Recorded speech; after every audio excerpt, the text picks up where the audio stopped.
Okay, so have you ever noticed how some people just seem to like own the room when they walk in, you know? Yeah. Like they radiate this confidence that just draws people in. Absolutely. It's fascinating, isn't it? This almost magnetic quality that some people seem to possess. Right. And we're diving deep into that today, trying to decode that confidence X factor. We've got this interesting source called, are you ready for this? Abradors.pdf. Abradores. Yeah. Which basically translates to openers from Spanish. Openers, exactly.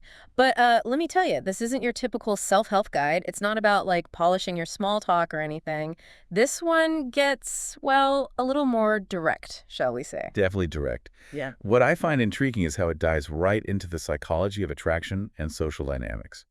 It argues that people, believe it or not, often make decisions based on emotions more than logic. Interesting. So you're saying like, even if you've got the wittiest opener in the world, it's more about how you make someone feel. Precisely.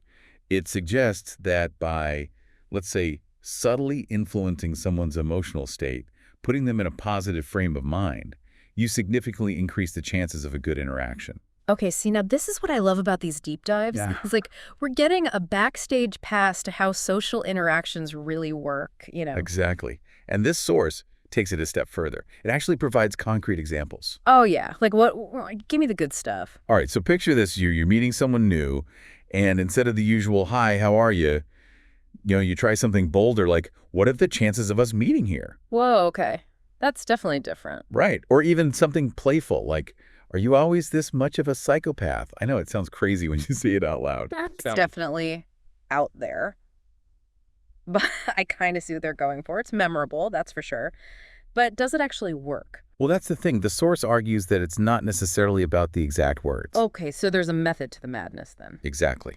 These bolder openers work, or at least that's what the author argues, because they demonstrate confidence, even a playful disregard for potential rejection. So it's like you're putting it all out there, risking a no thanks, and that can be strangely attractive in itself. Like you're not afraid to be yourself. Right. The source highlights a key principle here, the unexpected power of vulnerability. By being willing to be open, to risk a little bit, you show authenticity. And that resonates more deeply than, say, a generic compliment or a rehearsed pickup line. It's like that saying, right? Fortune favors the bold. Precisely. Yeah. But it goes beyond just attracting the person you're talking to. There's this other fascinating idea that this confidence, this willingness to put yourself out there, can have a ripple effect. A ripple effect. I'm intrigued. How so? Think about it. We've all been in those awkward social situations, right? We're constantly reading cues from others, trying to figure out how to act. Oh, yeah, for sure. Especially in new places or with people you don't know. Right. Now imagine someone comes in and confidently breaks that mold. They're not afraid to be themselves, to put themselves out there.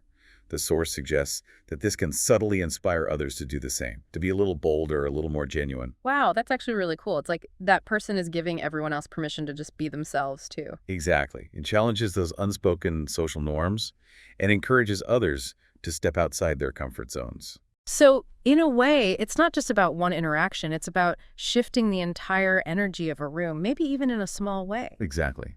And that, I think, is a really powerful idea. It is. It's like we focus so much on, saying the right thing or making a good first impression that we forget that sometimes the most attractive thing you can do is just be authentically you, even if it means taking a risk. Absolutely.